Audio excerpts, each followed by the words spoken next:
আছে, চল। দেখে না ও খবর, হ্যাঁ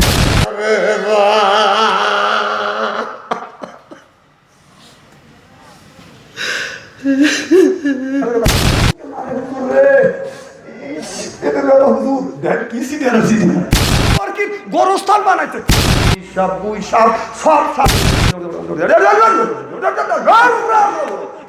সোনার যৌবন অঙ্গারও হইল, সোনার যৌবন অঙ্গারও হইল। হাদিস শরীফের মধ্যে দেখলাম যেই ব্যক্তি নামাজ পড়িবে না আল্লাহর কবরের মধ্যে আগুনের বিষাক্ত সাপ দিবে। এই সাপটা ফজর নামাজ কাজা করার কারণে সাপটা ফজর থেকে জহর পর্যন্ত কামড়াবে। জহর নামাজ কাজা করার কারণে সাপটা জহর থেকে আসর পর্যন্ত কামড়াবে। আসর নামাজ কাজা করার কারণে সাপটা আসর থেকে মাগরিব পর্যন্ত কামড়াবে। মাগরিবের নামাজ কাজা করার কারণে সাপটা মাগরিব থেকে এসা পর্যন্ত কামড়াবে। কবি বলে কোনখানে ঘুরিয়া বেড়াও হীরার পাহাড়, সরে বেড়াই এই জগতে ফিরিয়া জানো একা কামড়ের জ্বালায় হাজার বছর দায়, এমনি করে কামড়াইবে লাখো লাখো ভাই। আগুনের বিষাক্ত সাপ ওই মানুষের কবরের মধ্যে বাদাম যখন দেওয়া হবে একটা বার করে কামড় দিবে। কামড়ের যন্ত্রণা এক নয় দুই নয় 1000 বছর পর্যন্ত জ্বলতে থাকবে, ঘুরতে থাকবে। তাহলে নামাজের দরকার আছে না বাবার নাই? আল্লাহ কোরআন কারীমের মধ্যে 80 থেকে 82 জায়গা বললেন ওয়াকিমুস সালাহ, নামাজ কায়েম করো, ওয়াতু যাকাত আদায় করো, কুতিবা আলাইকুমুস সিয়াম, রমজান মাসে রোজা রাখো। এই কথা কার? তাহলে নামাজের কথা 80 থেকে 82 জায়গা, তাই না মামা? জাকাতের কথা 30 জায়গা, কুতিবা আলাইকুমুস সিয়াম, রমজান মাসে রোজার কথা আল্লাহ 1 থেকে 2 জায়গা ইঙ্গিত রাখছে।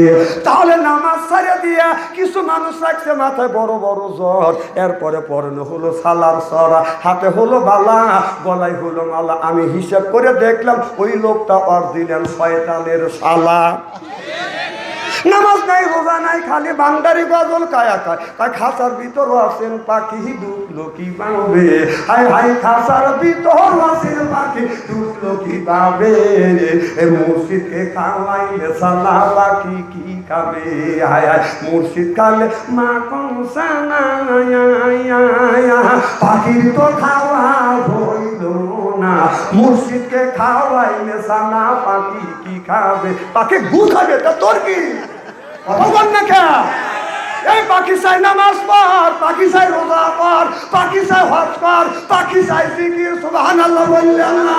নামাজ নাই, রোজা নাই, বান্দারি বাদান বদমাইশের বাদান জায়গা পাও না। এর মানে হলো ইন্নাস সালাতা তানহা আনিল ফাহশাই ওয়াল মুনকার। নামাজ পড়লে অন্যায় অশ্লীল কাজ থেকে এই মানুষটাকে আল্লাহ বাদান ফিরে আনে। সিংগাইয়া পান মারহাবা।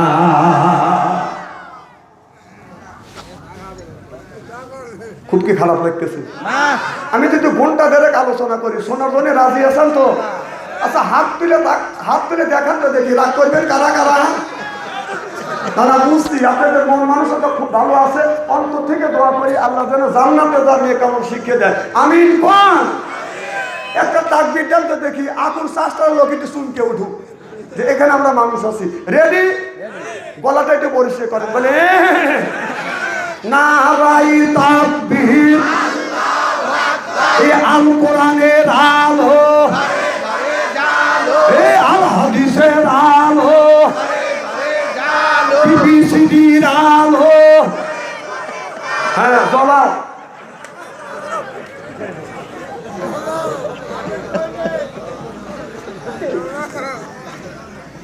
আপনারা মনে করেন না তো বাদশাহ আনসারী একটা মাহফিল রাখে করে আসছে, ওয়াজটা পুরো থুয়েছে।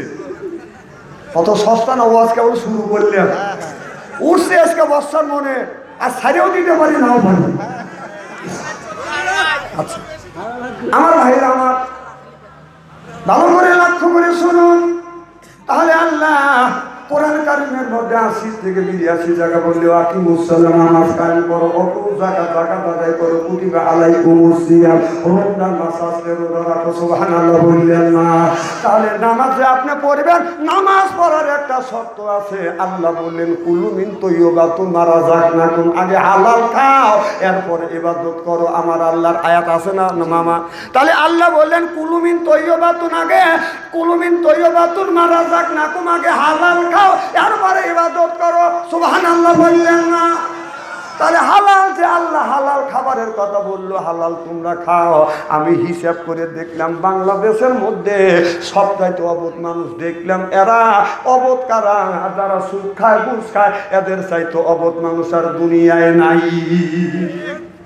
কারণ যেই লোকটা সুদ খাইলো, যেই লোকটা ঘুষ খাইলো, ওই লোকটার আপনার আল্লাহর কাছে পিটনি বাদান খাইতে হবে। ওই লোকটার কথা বুঝতেছেন না?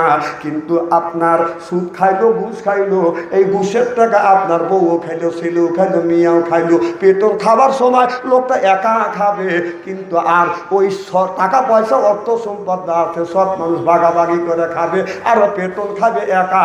যে লোকটা একা পেটন খাইয়া সব মানুষকে বাঁচাইতে চায়, এর চাইতে অবৈধ মানুষ আল্লাহর জমিনে হয় না। ঠিক এরা কয় ঠিক। হ্যাঁ, যে সুদ ঘুষ খাবে, পেটও লোকাল ঠিক মতো খাবে, ওর বক্সুদি বলা যায় যে, ওর বক্সুদি বলা যায় যে আমি যে সুদ ঘুষ খাচ্ছি, চুরি ডাকাতি করে আনতেছি, কবরের মধ্যে যে আল্লাহ গুতনি দিবে, গুতনির বাক্যে তুমি নিবে, বললাম আমি কে গুতনি দিবে যাবো, কথা বল। মানে একজন সুদ ঘুষ খায়, দুই ভাই, আর একজন নামাজ কালাম পড়ে। আর এক ভাই কয়ে রে নামাজ কালাম পড়ে করলি কি? একবেলা খায়া দিন যায়, একবেলা খায়া দিন যায় না। আর দেখাম এই যে লাভের লাভ, লাভের লাভ, কথা বুঝতে চান না? আমি সুখে থাকি। বললো ভাই মরে গেলে কেউ তোমার আপন হবে না। কয় না, মরে গেলে আমার আপন হবে। কয় যে আপন যে হবে না তোর প্রমাণ করতে পারবি? কা অবশ্যই প্রমাণ করতে পারবো। যে কিভাবে? কয় তুমি পেট ধরে সবার সামনে যায় সিটা পরে দেবে, মরার ভান ধরে থাকবে, বাকি কাজ আমি করবো। কি করব? বাকি কাজ আমি করব। এখন বাড়ির মধ্যে যায় কাঁদতেছে, চিকুর দেখাতে উঠছি, দেখেন না যে রমজান মাসে আকুর চাষটালে হঠাৎ করে ঢুকছি, ঢুকে দেয় যে একজন এই খাইতেছে, সিগারেট খাইতে, চা খাইতেছে। রোজার মাসে তুমি এই কাম করছি, আর সাথে সাথে পেট ধরে কাকে হুজুর দেখেন কি সিটি এনার্জি, আন্তর্জাতিক সিটি দেখছি না, কথা কি আমি অবাস্তব বলতেছি নাকি? তো এখন ওই লোকটা কি করছে? ওই লোকটা আপনার পেট ধরে বলতেছে আমি মরে গেলাম, মরে গেলাম, মরে গেলাম, পেটের ব্যথা ওঠে, এই মরে যা আর নাই। এখন বলতেছে কবিরাজ নিয়ে এসো, কয় কবিরাজের কাজ হবে না। কবিরাজের সাথে পরামর্শ করছে, ডাক্তারের সাথে পরামর্শ করে কয় যে না, এই রুগী বাঁচানো সম্ভব না। এখন ছেলের বাপ বলতেছে যে তুমি তো হুজুরা কি করলে, তুমি একটু জারা ফেঁকা দিয়ে বাঁচাও। তখন ও আতাকুতো করে বলতেছে যে আমি বাঁচাইতে পারি, শর্ত আছে। যে কি তুমি আগে বাঁচাও। তখন ও সুমন্ত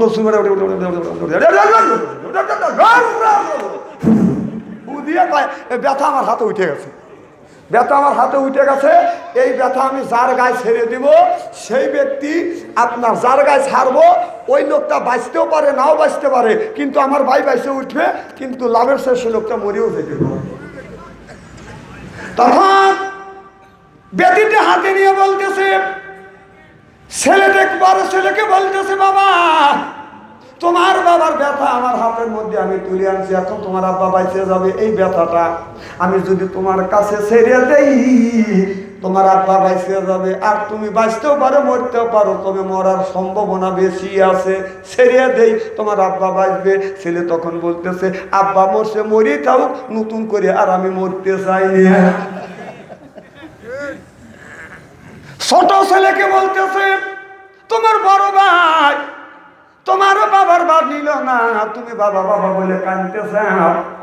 যে ব্যথাটা আমার হাতে উঠছে, এই ব্যথাটা এখন তোমার আব্বা বেঁচে যাবে, এই ব্যথাটা যদি তোমার শরীরে আমি ছাইড়ে দিই তাহলে তোমার আব্বা বাঁচবে, তবে তুমি বাঁচতেও পারে মরতে পারো, কিন্তু তোমার মৃত্যুর সম্ভাবনা বেশি আছে। এবার ছোট ভাই বলে বড় ভাই আগে জন্ম নিচ্ছে, সে এই মরণের ভাগ নিল না, আমি কেন নেবো, আমি চললাম। এদিকে বউ বসে কাঁদতেছে, আমার সোনার যৌবন অঙ্গার হইল, সোনার যৌবন অঙ্গার হইল স্বামীর লাইগা রে। তখন বলতেছে ভাবি আপনার সোনার যৌবন অঙ্গার আপনি করিবেন না, আপনার এই যে ভাবির ব্যথা আমার হাতে তুলছি, আপনি বাইকে যদি বাঁচাতে চান এই ব্যথাটা আপনার শরীরে যদি আমি ছাইয়ে দেই তাহলে আমার বাই বাঁচে যাবে, আর আপনি বাঁচতেও পারেন মরতেও পারেন, তবে মরার সম্ভাবনা বেশি হয়েছে। এবার বউ ফাল দিয়ে ওঠে, আমি ওর সাথে বিয়ে বসে এই ব্যথা লেওয়ার লাগে। ও মনে মনে বলতেছে যে বাড়ির কাছে ওয়াটা যদি না দিতাম, লাভ দিয়ে উঠে চুলের মুঠো বাড়িয়ে ধরিয়ে, কথা বুঝতেছেন না? আমার ভাইয়ের আমার মরণের সময় কেউ কারোর আপন হয় না, কেউ কারোর আপন হয় না, অবাদান কেউ আপনার সঙ্গে যাবে না। এই জন্য কুলুমিন তৈয়বাতুন মা হারাম কুলুমিন তৈয়বাতুন না রাযাকনাকুম, আগে হালাল খাও এরপরে আল্লাহর ইবাদত করে, এই জন্য ইবাদতটা আল্লাহর দরবারে কবুল হয়ে যাবে। আমি ছোট্ট একটা আপনাদের বাস্তব দৃষ্টান্ত দিব। আপনার 20 বছর 25 বছর আগে এই দেশে বাদান ইরিদান বনে নাই, তিল বুনছে, পাট বুনছে, কাউন গুনি বাদান বুনছে, এরপরে আপনার আপনার ওই যে আমন ধান বুনছে, খেতে বৃষ্টি হয় না। আপনার দাদাই আমার দাদা, আমার বাবা আপনার বাবা, আমার চাচা আপনার চাচা মাঠের মধ্যে যাইয়া নফল নামাজ পড়িয়া এইরকম করে আল্লাহর কাছে হাত তুলে মোনাজাত করছে, আল্লাহ আল্লাহ এই জমিনে যদি বৃষ্টি না দেয়, বৃষ্টি যদি না দেয় এই জমিনে ফসল হবে না, ফসল যদি না হয় আল্লাহ কি খাবো, কি খাইয়া তোমার ইবাদত করবো? আপনারা বলুন আগের জামানা বৃষ্টি নামছে কি না? কথা বল। এখন আগের জামানার মানুষ দোয়া করছে, বৃষ্টি আল্লাহর দরবার থেকে বর্ষিত হয়েছে। আর এখন গত বছর দেখছি বাংলাদেশের হাফেজ কারি মাওলানা পীর বুজুর্গ পীর সাহেব বুই সাহেব সব সাহেব মিলিয়ে আল্লাহর কাছে দোয়া করছে, আল্লাহ বৃষ্টি নামাও। এর মানে হলো বাজান বৃষ্টি নামে নাই, দোয়া কবুল হয় নাই। আগেকার মানুষের দোয়া কবুল হয়েছে, এখনকার মানুষের দোয়া কবুল হয় নাই, বড় বড় পীর সাহেবের দোয়া কবুল হয় নাই। এর মানে হলো আপনার পীর সাহেবের মুরিদ খাইছে বাজান সুদ, খাইছে ঘুষ, ওই পীর সাহেব ওই ঘুষের টাকা সুদের টাকা ওই পীর সাহেবকে দিছে, ওই পীর সাহেব খাইছে গরু খাইছে, বরকি খাইছে, সব কিছু খাইয়ে পেটটা বাদান আপনার গোরস্থান বানাইছে, গরু বরকির। অথবা এক একটা পীর শালার পেট কি? আল্লাহ রসুল বলছে যে সুন্নত তরিকায় খাবার খাইলে, সুন্নত 3 তরিকায় যদি খাবার খাওয়া যায় আপনার বুকের সাইডে পেট কোনোদিন বড় হইতে পারে না। 1 নাম্বার খাবার, এক ভাগ খাবার, 1 ভাগ খালি, 1 ভাগ পানি। বাংলাদেশের যত বড় পেটওয়ালা বুড়িওয়ালা লোক আছে আমার কাছে দেন, 3 মাসের মধ্যে ওই সাদার যদি পেট না কমাইছি। কতক্ষণ সালারে খায়া খায়া পেটটা গরু বরকির গোরস্থান বানাইছে, কোথায় কয় না হিস্ট্রি করে ভালো দেবো। হয় সাদা তোর ওয়াজ করবো, এলাকা না ওয়াজ করলে বাচ্চাদের কি হবে? খারাপ লাগতেছে নাকি? তবে হক কথা আমি বলবো, হিস্ট্রি করেই যাবো আজকে। আমি সব রাগ করতেছে না, না আমি সব আমার পক্ষে আছে।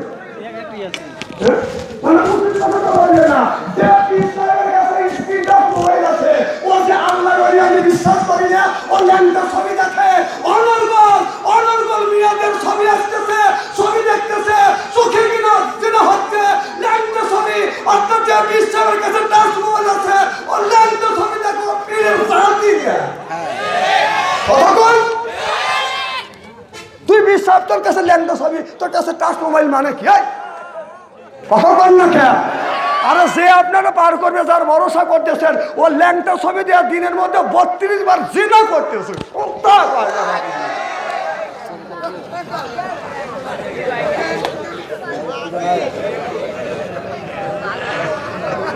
কি আচ্ছা তেল তেলে ওয়াজ করো, আর তেল তেলের যুগ নাই। এটা আপনার আল্লাহর বাংলাদেশ, শহীদ গাজীর বাংলাদেশ। আল্লাহ বলিরা জমিনের মুখে আছে, বুকের তাজা রক্ত বুলেঙ্গিতে করে দিয়ে তারপরে ইসলামের কথাকে উত্তীন করেছে। চিল্লে বলুন ঠিক কিনা? সেই দেশে আর ভণ্ডামি চলবে না। পীরগিরি করে খাও, পীরের আবাদগিরি করে খাও, মুরিদ করে খাও, কিন্তু ঠিক মতো মুরিদ করে খাও। তোরা যে টাচ মোবাইলকে, তার মানে হলো তুই ল্যাংটা ছবি দেখে বিশ্বাস যদি না হয় এখনই তো টানিয়ে নিয়ে যাবো তোর বোর কাছে। চল অথগণ সারা বাংলাদেশ ঘুরে আমার টাচ মোবাইল লাগে না, তোর টাচ মোবাইল লাগে মানে কি? তুই দেশের কি করিস? দেশে যে অন্যায় অত্যাচার হচ্ছে তার লাগে তো প্রতিবাদও একটাবার করিস নি।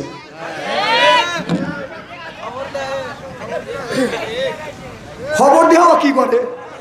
ও কি প্রতিবাদ করে? ঘৃণা করে? ওর তো অতগুলি মুরিদ আছে। এই যে দেশে যে চাল ডাল তেল মালের যে দাম বাড়ছে, একটা দিন মুড়িদান নিয়ে কি ও মুড়ি মিছিল করছে? এর মানে ও খবর দেখে না, ও খবর হ্যাঁ আমি বুঝি না। এই কথা বললি বাদশাহ আনসারি ভালো না, স্থলে তলে থেকে যুব্য গায়ে গিয়ে বলতেছে যে বাদশাহ আনসারি এই তুই আয়, তুই আয়, তোর ক্ষমতা নেই হক কথা বলা।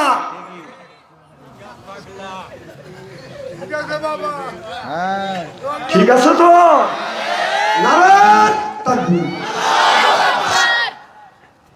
আজ নামাজ নষ্ট করবার জন্য ষড়যন্ত্র হচ্ছে।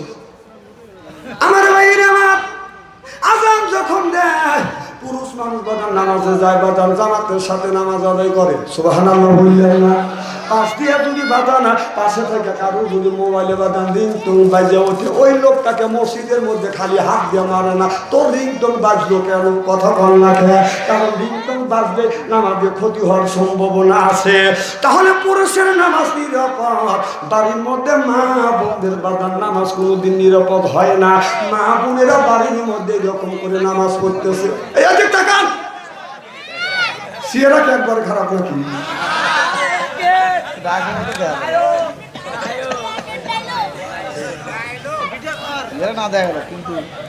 কি যেন বলতেছিলাম? মা বোনদের নামাজ নষ্ট হচ্ছে, মা বোনেরা ঘরের মধ্যে নামাজ পড়তেছে, সূক্ষ্ম ষড়যন্ত্র দিয়ে বাদার নামাজটা নষ্ট করবার বাবার চেষ্টা করতেছে। এরকম উঠেছে, তুমি যদি চা খাও আর বলি কি করবি? এবার খাওয়া বাদ দাও। কতক্ষণ ওয়াজ আমার বাইরে গেল। আমাদের দেশে কিছু লোক আছে সকালবেলা আপনার ফজরের নামাজ পড়িয়া স্টলে টলে বসে ওস্তালে এক কাপ, ওস্তালে এক কাপ, ওস্তালে এক কাপ, মানুষের গল্প করে, ওই গল্পের মাথা খায়। কথা বল, যা বসে টলে কথা বলে বাদান মনের বলে। এরপরে বাদান ওই জায়গাটা করে সরম, আমার করে বাদান সরম। এরপরে বাদান ওই জায়গা বসিয়া বাদান আপনার বাদান চা খায়। এরপরে বাদান আপনার চা খাইয়া ওই জায়গা নানান ধরনের বাদান গপ্প করে, যায় বাদা বসে টলে কথা বলে বাদান মুখের বলে। এরপরে বাদান খাই একটু পান, মনের মধ্যে আসে বাদান গুণগুণী গান। তারপরে খাই একটু হাকিম পরিচর্যা, শরীর তার গামিয়ে যায়, বুঝায় আমি বড় একটা মর্দান। ওগুলো বাদ দাও, পরেরটা খাওয়া লাগবে কে?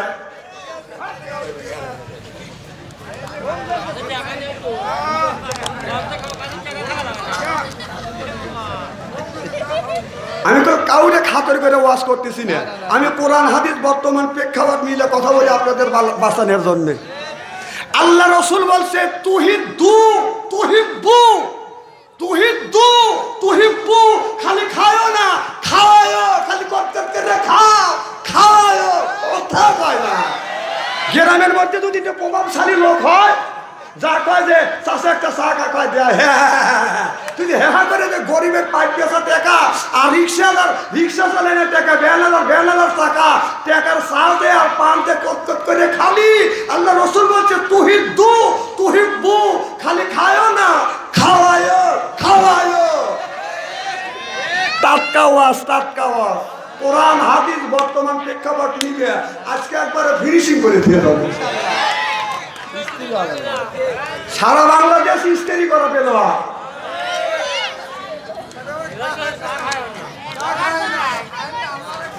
আপনি বলছেন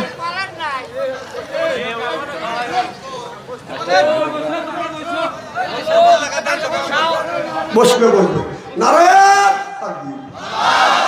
আল কোরআনের আলো,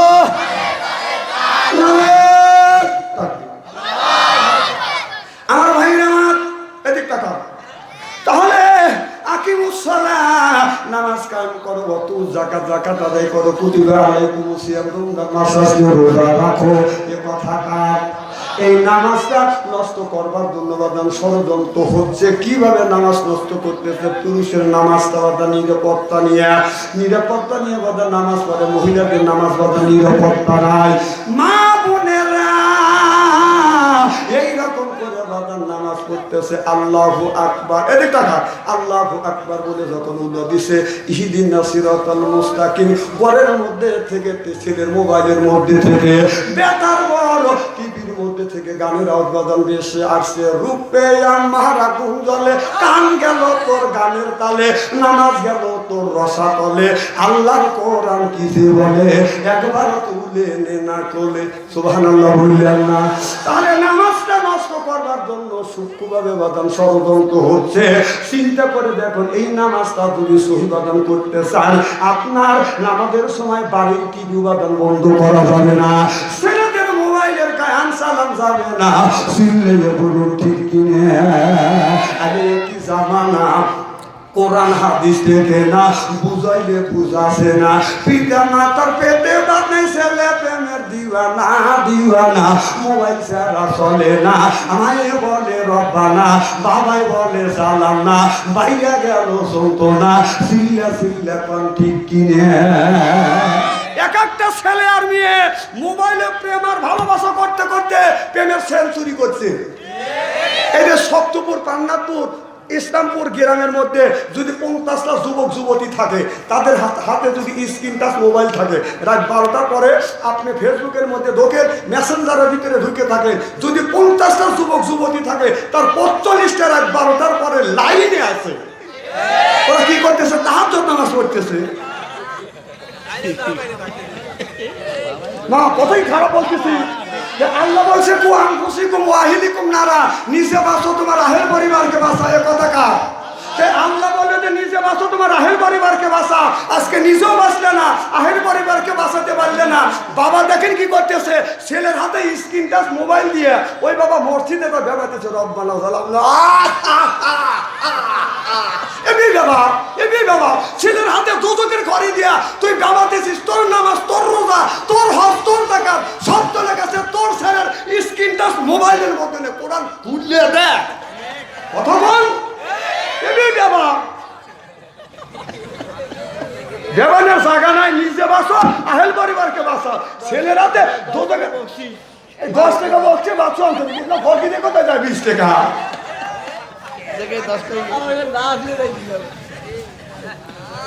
না না, ভাই তো দিবে, ভাই নেই বউ, হে 10 টাকা দিবে না, দিবে কিনা? আজকে যদি ভাই বউ থাকতো, ভাবি থাকতো, তাহলে 10 টাকা দিত না। বললে তো বাচ্চা 10 টাকা দিবে কথা, না না না 100 টাকা দিয়েছো। কথা বল, খুব কি খারাপ লাগতেছে?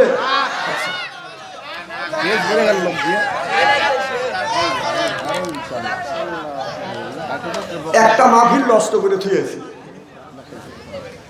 9:30 যে বাচ্চা ওবে মাইক ছেড়ে দিছে, থুয়ে দৌড়। আমার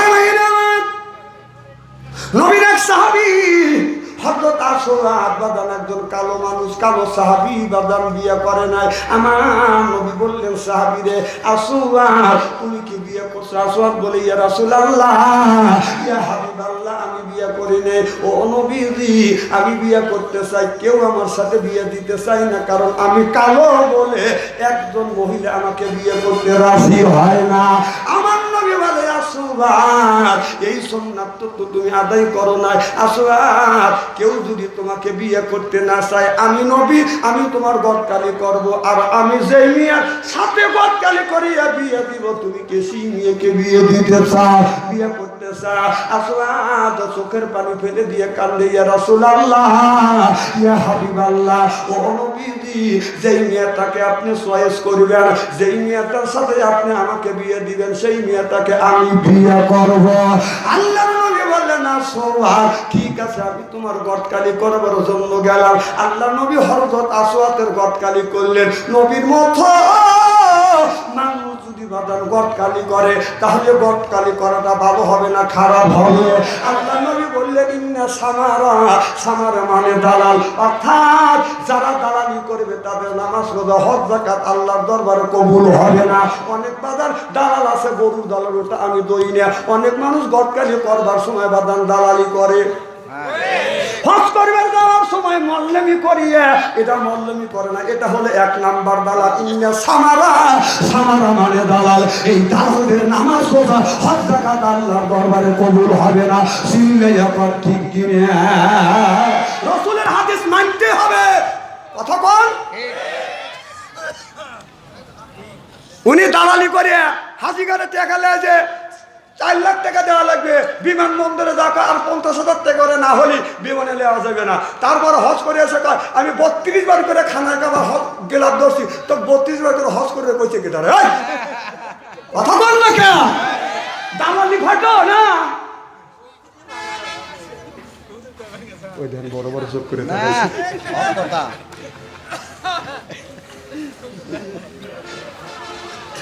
কোরআন হাদিসের বাইরে বাদশা আনসারী কথা বলে না, বর্তমান প্রেক্ষাপট মিলে বলে। এই জন্যই সারা বাংলাদেশে আমার একটা বদলাম হয়ে গেছে। আমার দেখছি একটা ডিজিটালের সিয়েরাও দেখছেন না, সিয়েরাও ডিজিটাল, দাড়িও ডিজিটাল, জায়গা জায়গায় আছে আর জায়গা জায়গায়। আমার ভাইয়ের আমার আল্লাহর নবী চলে গেলেন মদিনার ভিতরে সবচাইতে সুন্দরী মহিলা, তারে বলা হয় হুরে মাদিনা। এবার হুরে মদিনার কাছে যা বলে, হুরে মদিনা আমি তোমার বিয়ার গটকালি করতে চাই, তুমি বিয়ে করতে কি রাজি আছো? হুরে মদিনা বলে ইয়া রাসূলুল্লাহ, ইয়া হাবিবাল্লাহ, আপনার মতো মানুষ যদি গটকালি করে আপনি যার সাথে আমাকে বিয়ে দিবেন আমি তারে বিয়ে করব। আল্লাহ নবী এই কথা বলিয়া আপনার বিয়েটা ঠিক করে থুয়া বাদান চলে আসেন। আসওয়াতের কাছে এসে ডেকে বলে আসওয়াত, এমন একটা মেয়ের সাথে তোমার বিয়ে ঠিক করছি। এই মেয়েটা হলো বিশ্ব সুন্দরী, যাকে বলা হয় হুরে মদিনা। এই হুরে মদিনা তোমাকে বিয়ে করতে রাজি হয়েছে। আসওয়াত থেকে বলে ইয়া রাসূলুল্লাহ, ইয়া হাবিবাল্লাহ, আমি হুরে মদিনা বুঝি না, আমি কালো মেয়ে বুঝি না, আমি ওই মেয়েটাকে বিয়ে করব যেই মেয়ের ভিতরে 4টে গুণ আছে। 4টে গুণে গুণান্বিত যেই মেয়েটা আছে, এই 4টে গুণ যেই মেয়ের মধ্যে পরিপূর্ণ আছে ওই মেয়েটাকে বিয়ে করব। 4টে গুণের মধ্যে যদি 3টে গুণ আছে, একটা গুণ নাই, ওই মেয়েটাকে আমি বিয়ে করব না। আল্লাহ নবী বলেছে কোন ছেলেকে যদি বিয়ে করায়, যেই ছেলেটা বাদান বিয়ে করবে এই বউটা যদি 4 গুণে গুণান্বিত হয়, এই 4 গুণের গুণান্বিত মেয়ের সাথে যদি ছেলেকে যদি বিয়ে করায়, ছেলেটা দুনিয়াতেও শান্তি পাবে, মৃত্যুর পরে ওই যুবকটা জান্নাতি হবে।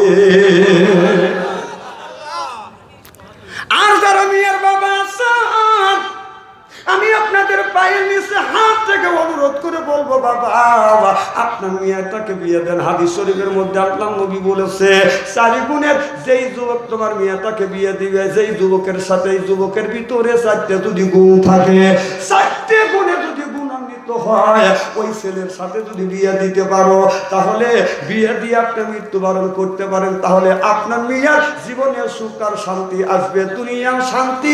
মরে গেলে ওই মেয়েটা হয়ে যাবে জান্নাতি। সুবহানাল্লাহ বললেন না? আর আমাদের ছেলে মেয়েদের গুণ বাদান, চতুর্দিকে বাদান, জমজম জমজম করতেছে, হাঁটতে জমজম, পায়ে জমজম, সিনা কম কম করতেছে, আমি হাঁটতে বদল তেরা মেয়েরা হেঁটে দুইয়া চলতেছে। জনগণ ঠিক কিনা? এই মেয়েরা যদি দেখবা নাই না, সাদার কত বড় হয় না, বলে আমার মতো আর কোনোদিন বাদান হয় না, বোরখা ছেড়ে তো চলে না, পেট খালি পিঠে খালি। হিসাব করে দেখলাম ওই মেয়েটা অরিজিনাল শয়তানের শালি। তাছাড়া যুবকেরা দিবে কেন হাতে তালি? চেনে না অলি গলি, চিনলে বলো ঠিক কিনা? টেস্টে যেমন ডিজিটাল থাকে থাকে, ওয়াজ ডিজিটাল লাগান লাগে, বাজলে কি কও? হ্যাঁ ঠিকই। আরিফ সাহেব রাগ করেন না, আমি আপনার বাঁচানোর জন্য কথা বলতেছি, হয় শোনেন অথবা না শোনেন।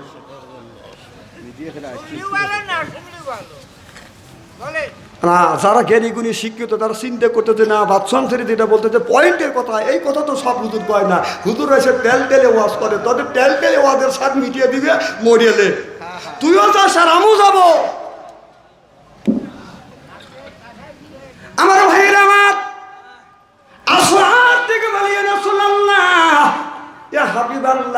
ওই মেয়েটাকে বিয়ে করবো। যেই মেয়ের ভিতরে 4টে গুণ আছে, 4টে গুণের মধ্যে যদি 3টে গুণ থাকে মেয়েটাকে বিয়ে করবো না। 4টে গুণ পরিপূর্ণ থাকলে আমি ওই মেয়েটাকে বিয়ে করবো। সুবহানাল্লাহ বললেন না?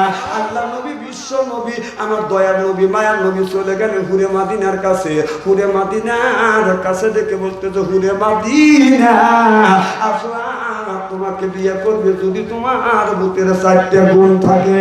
4টে গুণে যদি গুণান্বিত হয়, 4টে গুণের মধ্যে যদি 3টে গুণ থাকে, একটা গুণ যদি কম হয় তোমাদের বিয়ে করবে না।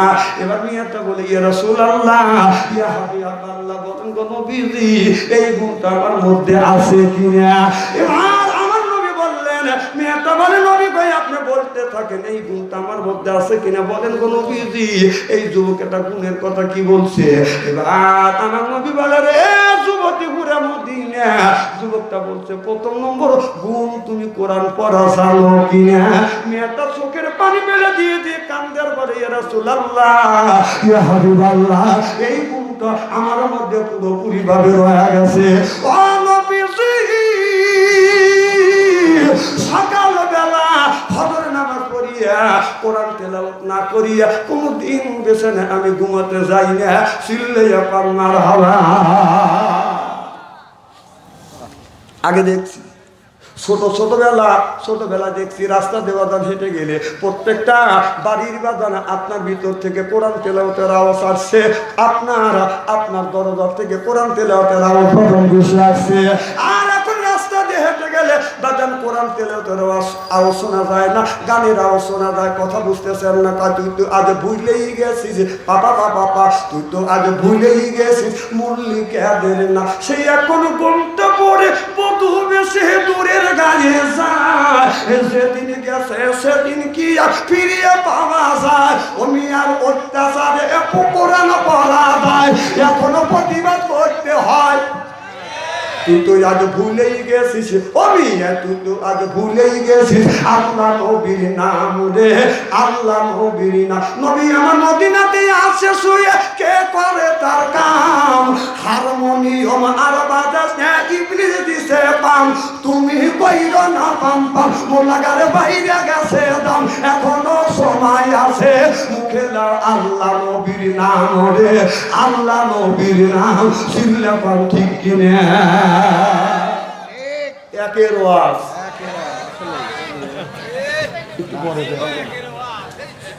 খারাপ লাগতেছে নাকি? আমরা যদি কই একের ওয়াজ করতেছে ওস্তাদ, এটাই হবে ঠিক। আপনি করলে তো চলবে না। যাই হোক, কথার কথা আদি সব বুঝে হারে নাই, আগেকার মানুষ তো কথা বুঝতেছেন না। মারহাবা একটু ধরবান। হ্যাঁ, মানুষ যদি কয় হ্যাঁ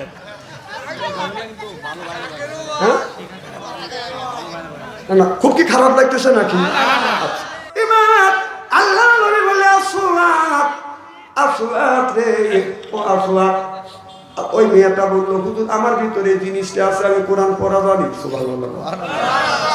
আল্লাহ নবী বললেন, মেয়েটা বলে, নবী বলেন 2 নম্বর ওয়াজ, 2 নম্বর শর্ত কি? আল্লাহ নবী বলেন, রে যুবতী 2 নম্বর শর্ত হলো তুমি তাহাজ্জুদের নামাজ আদায় করো কিনা।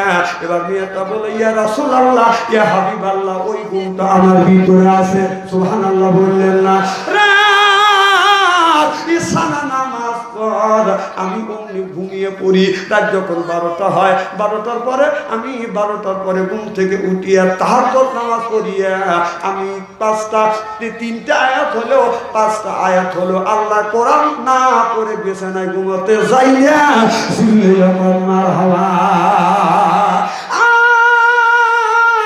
ওই মেয়েটা বলি, ইয়া রাসূলুল্লাহ, ইয়া হাবিবাল্লাহ, নবীজি গো, আমি মাঝে মধ্যে জিকির করতে করতে চোখে যখন ঘুম আসে, কোরআন পড়তে পড়তে চোখে যখন তন্দা আসতে চায়, তখন আমি আমার এই চুলের সাথে রশি বান্ধিয়া ঘরের আড়াল সাথে দন্দার সাথে বেঁধে রাখি গো নবীজি।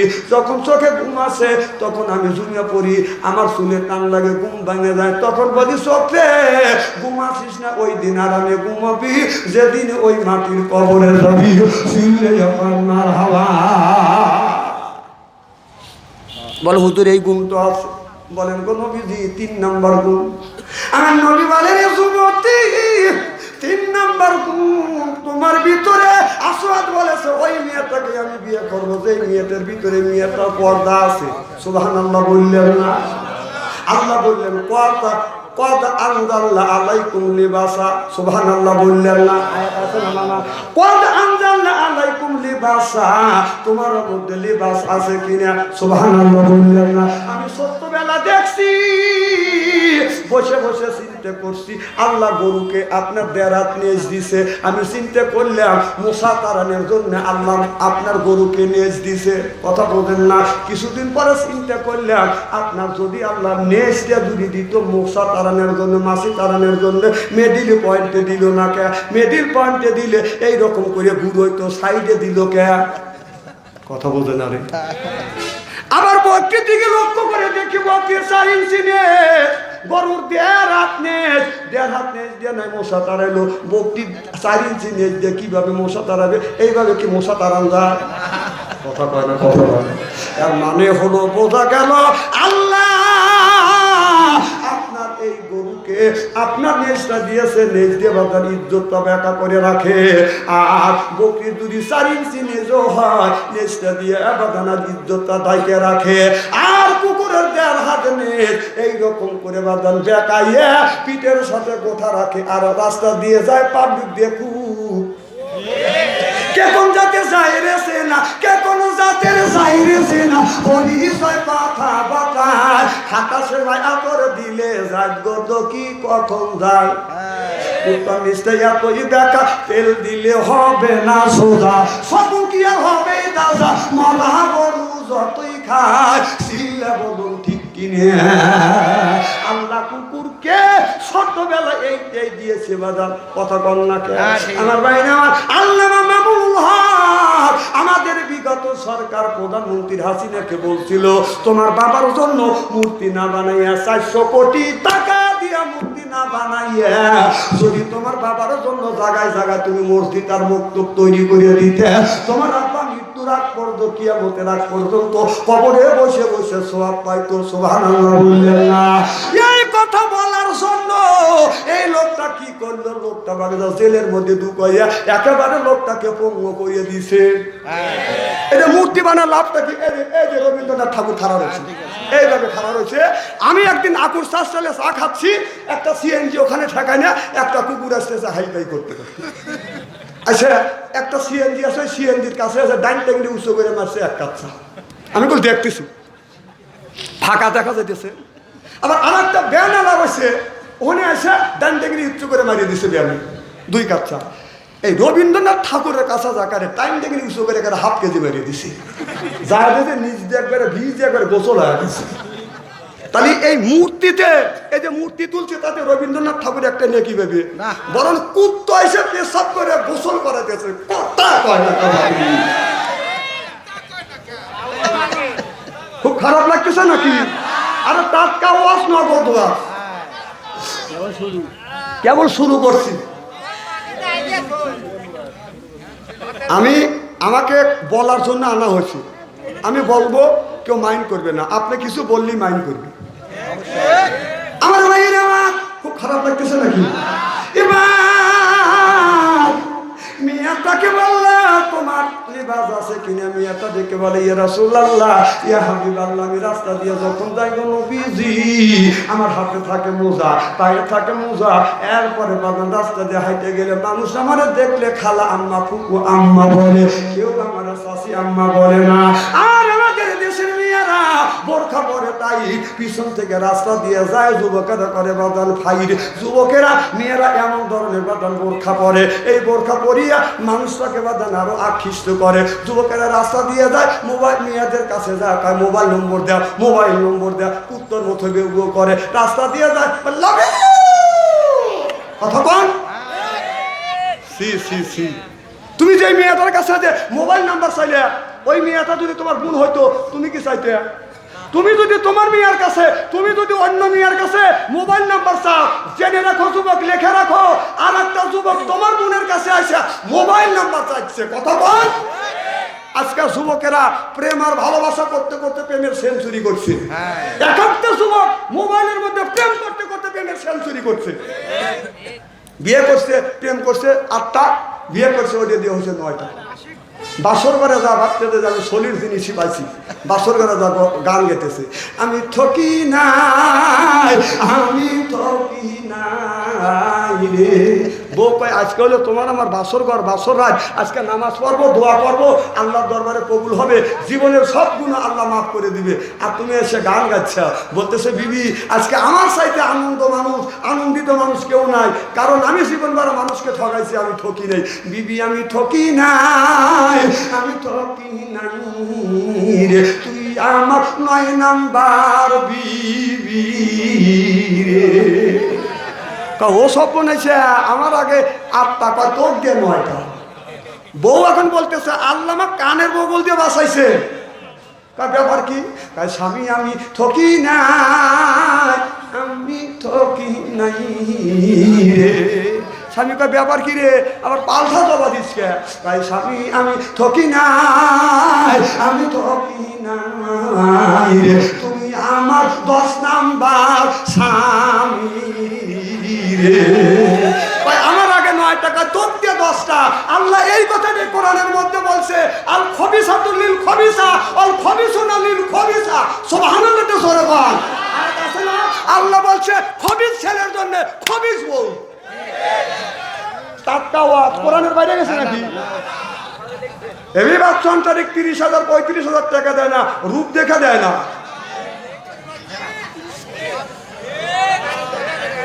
তোর মতন লোক আমার পিছনে দালালি করে জীবন ভরা আমার পাও কামড়ান লাগবে, মাথায় কামড় দিতে পারবি না।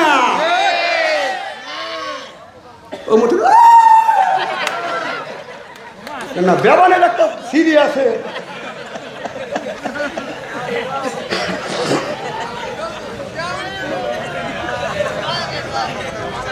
একেবারে কি খারাপ লাগতেছে নাকি? আচ্ছা কয়টা পর্যন্ত চলবে কোন তো আপনারা? না না, পাম দেওয়া যাবে না। 2 ঘন্টা একটা জনগণ মার খাবা নারায়ণ তাকবীর। এই যে ওয়াজ করতেছি, এই ওয়াজে কোন আকুক আমি আনতে পারবো না, ওহরই থাকবে। হ্যাঁ তুই সাহবাস, যেদিন তুই মরে যাবি তোকে আর কেউ তোর কাছে চাষ হবে না। তোর বউকে যদি বলা যায় যে তোমার স্বামীর সাথে জীবন ভরা সংসার করছে, এনে বসে থাকো, কয়েক আমি মজুর লেগে বসবো, ও যদি গুড়ে উঠে বা থাকছে ধরে আমার।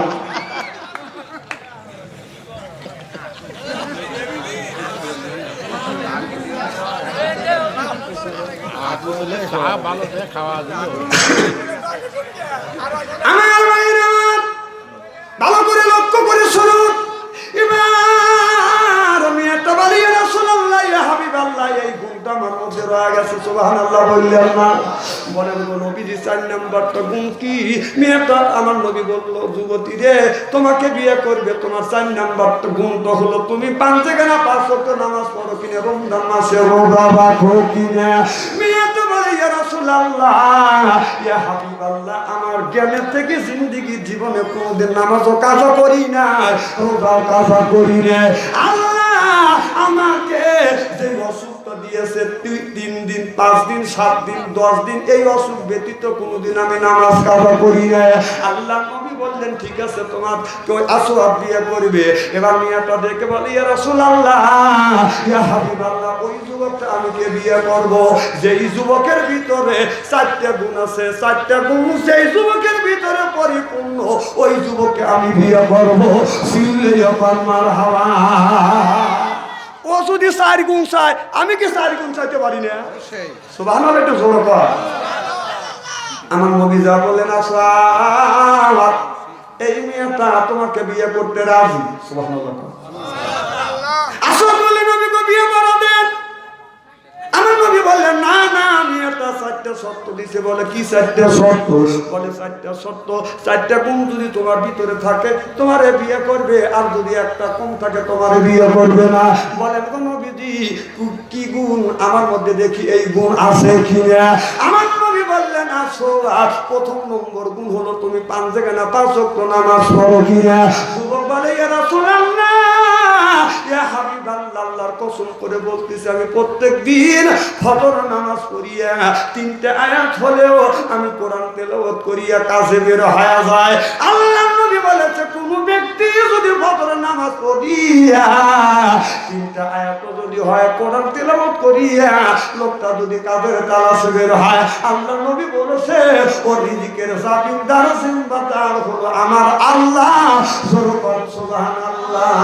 আল্লাহ আল্লাহ ইকুনা শামসু কামা, আল্লাহ আল্লাহ ইকুনা আরদু জামা, আনকুম আওলানা বাস্তু মুসলিম কি সানাহায়, আনকুম আওলানা বাস্তু মুসলিম হোতা কামাহা। মুসলমানের মতো মুসলমান হও, আল্লাহ আল্লাহর মতো তুমি আল্লাহ আল্লাহ হও। সুবহানাল্লাহ। আসল বয় নবী গো, এই গুণটা আমার মধ্যে রয়ে গেছে। নবী গো, এই গুণটা আমার মধ্যে রয়ে গেছে। 2 নম্বর গুণটা কি? আমার নবী বললেন, যুবক রে 2 নম্বর গুণটা তুমি কোরআন তেলাওয়াত করা জানো কি না? যুবক আসওয়াত বলে, ইয়া রাসূলুল্লাহ, ইয়া হাবিবাল্লাহ, এই গুণটা আমার মধ্যে রয়ে গেছে গো নবীজি। আমি প্রত্যেক দিন 1 পারা করে আমি কোরআন খতম করি। 30 দিনে 30 পারা কোরআনটা আমি শেষ করে দেই।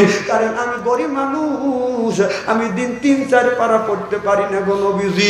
প্রত্যেকদিন সকালবেলা ফজর নামাজ পড়িয়া 1/2 পারা কোরআন তেলাওয়াত করি, এশার নামাজ পড়িয়া 1/2 পারা কোরআন তেলাওয়াত করিয়া বিছানায় ঘুমাইতে যায়। আল্লাহ নবী বলেছে, কোন ব্যক্তি রাতের বেলা এশার নামাজ পড়িয়া কোরআন তেলাওয়াত করিয়া যদি লোকটা বিছানায় ঘুমাতে যায়, ওই অবস্থায় যদি লোকটা মারা যায়, আল্লাহ নবী বলেছে তার কবরের গোড়া সব আল্লাহ মাফ করে দিবে।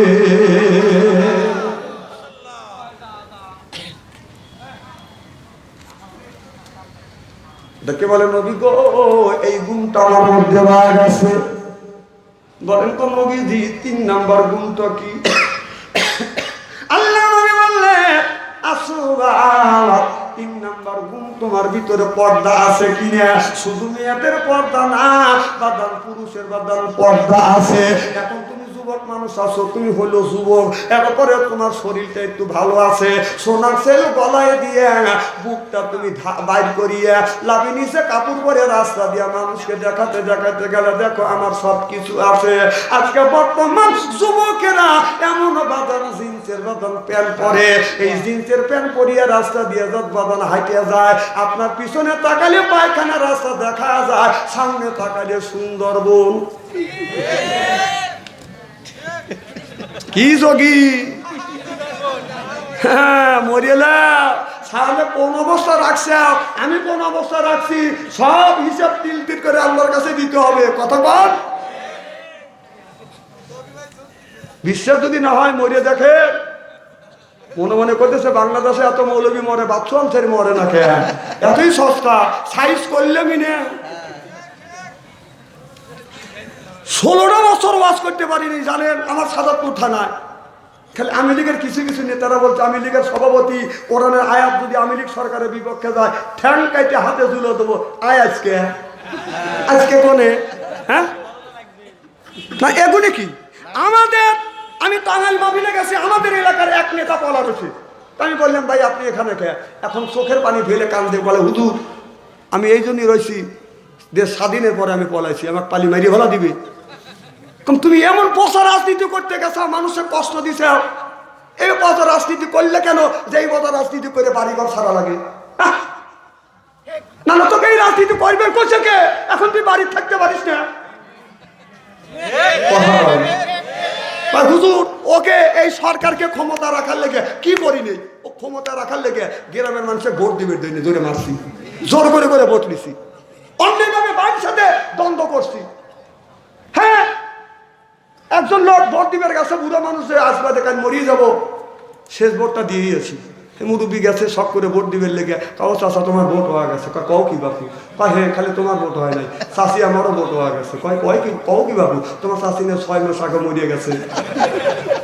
হ্যাঁ, 6 মাস আগে মরে গেছে, সে আজকে ভোট দিতে কবরে চলে গেল, আমার সাথে দেখা করলো না।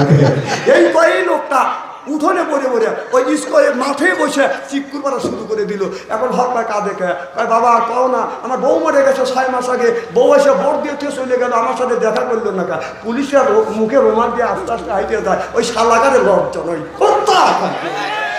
আমার কা বিপুল ভোট পাইছে। এখন তুই করে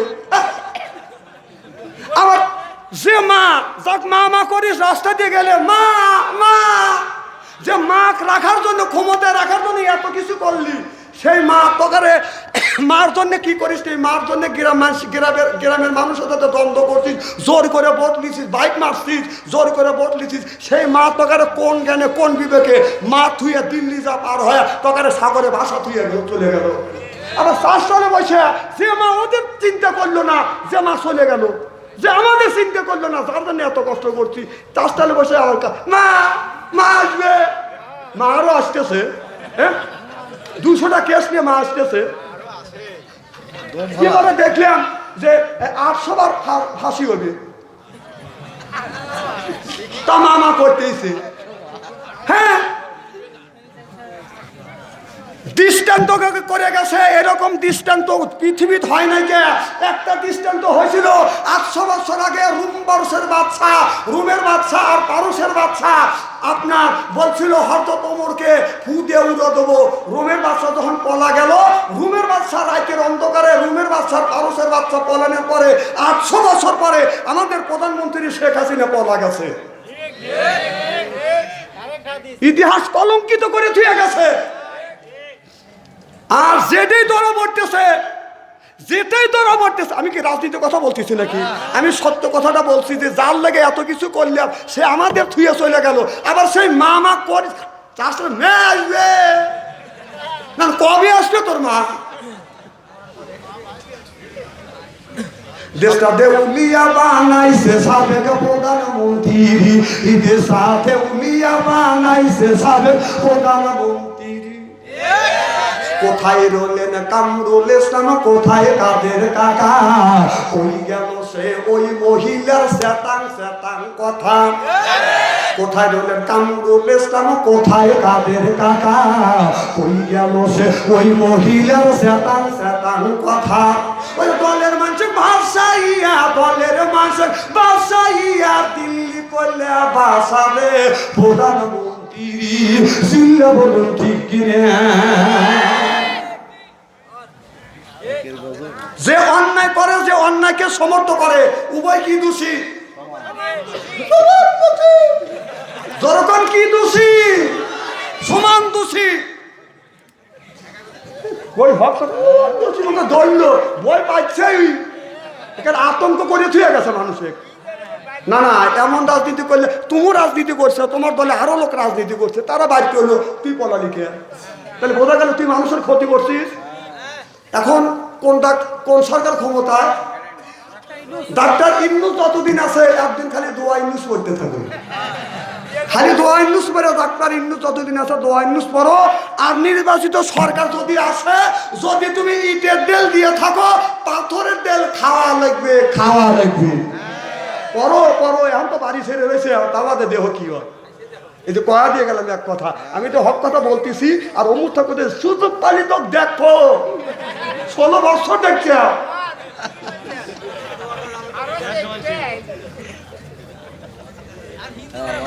কি খারাপ লাগতেছে নাকি? না রে, সামনে জায়গা আছে, বসেন।